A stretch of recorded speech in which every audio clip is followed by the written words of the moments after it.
चलिए साहब, अध्याय 11 वृत्तों से संबंधित क्षेत्रफल, एनसीईआरटी 10th क्लास मैथ। तो सबसे पहले हम इसका बेसिक समझेंगे। बेसिक मतलब सूत्र।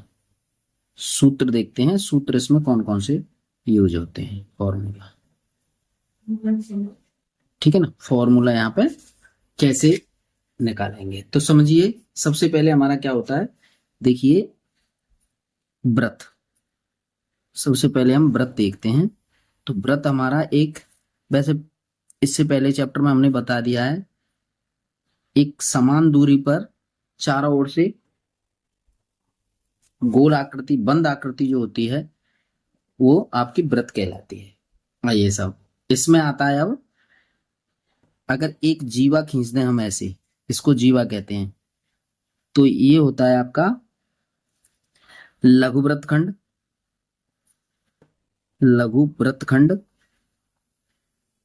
वृत्तखंड। और ये होता है आपका दीर्घ वृत्तखंड। दीर्घ में से होता है बड़ा वृत्तखंड, दीर्घ वृत्तखंड। थोड़ा समझने की कोशिश करेंगे। दीर्घ मतलब बड़ा वृत्तखंड और ये छोटा वृत्तखंड, ठीक है साहब। लघु वृत्तखंड और दीर्घ वृत्त। लघु में छोटा और दीर्घ में बड़ा, इसको हम पूरे को कहेंगे लघु वृत्तखंड। और ये पूरा जो खाली बचा है ओ केंद्र सहित, ये होता है आपका, ये इसकी जीवा होती है, ठीक है साहब। अब आता है, पहली बात थी ये। अब ये दूसरी बात होती है आपकी त्रिज्यखंड। त्रिज्यखंड, त्रिज्यखंड। देखो ये एक वृत्त है, ये एक वृत्त है। इसकी त्रिज्याओं से बनी हुई, त्रिज्याओं से बना हुआ जो टुकड़ा होता है, खंड माने होता है टुकड़ा, तो ये आपका त्रिज्यखंड कहलाता है। इसका कोण थीटा मान लीजिए। ये है आपका त्रिज्यखंड। कौन सा? लघु त्रिज्यखंड। लघु त्रिज्यखंड। लघु में से होता है छोटा, छोटा त्रिज्या से बना टुकड़ा वृत्त का। और ये होता है आपका, ये पूरा, ये वाला कोण आपका बनेगा, इसको मैं दूसरे पेन से लिख देता हूं। ये हो जाएगा आपका 360 माइनस थीटा। कहां से कहां तक? ये वाला, ये जो होगा ये 360 माइनस थीटा हो जाएगा। अब इसको हम कहेंगे दीर्घ वृत्तखंड, दीर्घ त्रिज्यखंड।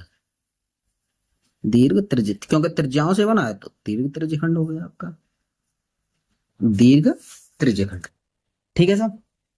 चलिए साहब, ये दीर्घ त्रिज्यखंड हो जाएगा। इसका केंद्र यहाँ पे ये O है, इसका भी केंद्र O था, ठीक है। अब यहां से कुछ सूत्र बनते हैं हमारे। क्या बनते हैं कि थीटा कोण वाले, फॉर्मूला बनेगा यहां पे, थीटा कोण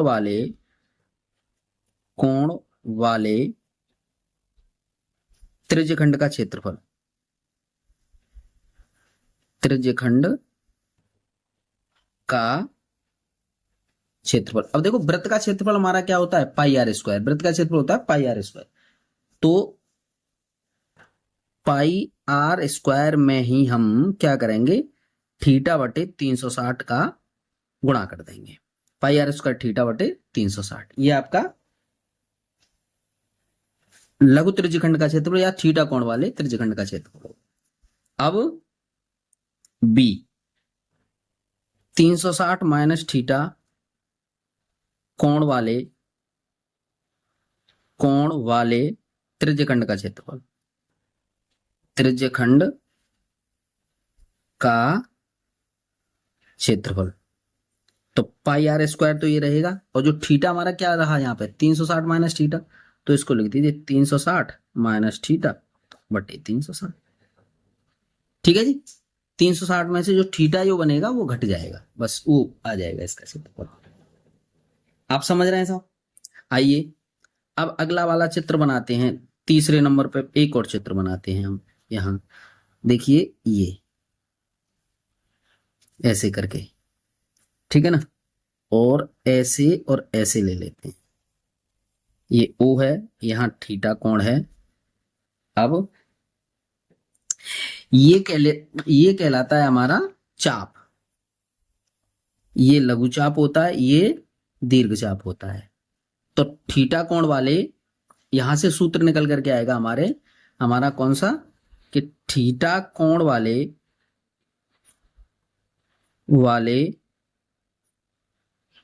संगत चाप की लंबाई। अब देखो चाप क्या होता है, ये है क्या, ये परिधि है वृत्त की, और वृत्त की परिधि क्या होती है, 2πr। 2πr होती है वृत्त की परिधि। तो देखिए 2πr और थीटा बटे 360 कहेंगे हम इसे, ठीक है ना। इससे इसे काट देंगे 180 बार, तो कितना बना यहाँ पे, पाई आर थीटा बटे 180।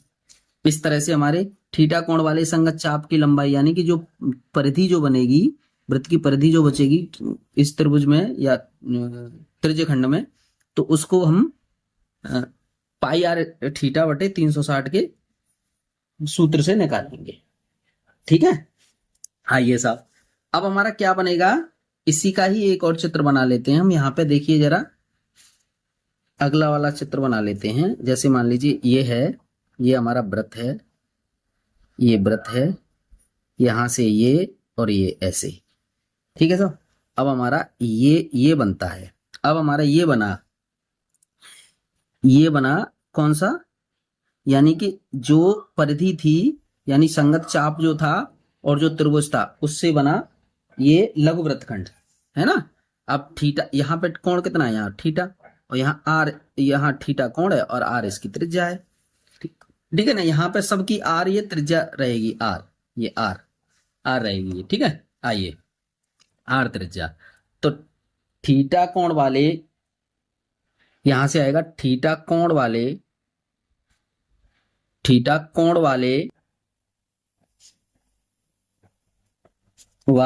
संगत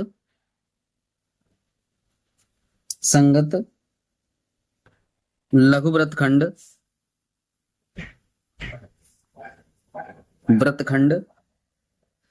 का क्षेत्रफल। देखिए अब ये थीटा कोण बन रहा है और ये लघु वृत्तखंड बन रहा है, ये जो मैंने क्रॉस लगा दिया, कट, तो लघु वृत्तखंड ही तो बना ये, यहाँ समझाया था हमने, ये लघु वृत्तखंड, इस तरह से ये लघु वृत्तखंड बना। अगर इसका अगर हम क्षेत्रफल ज्ञात करें, तो हम क्या करेंगे कि त्रिज्यखंड का क्षेत्रफल, यहां लिख लीजिए ओ ए बी, यहां पी और ले लीजिए, तो ये त्रिज्यखंड हो गया पूरा, है ना। त्रिज्यखंड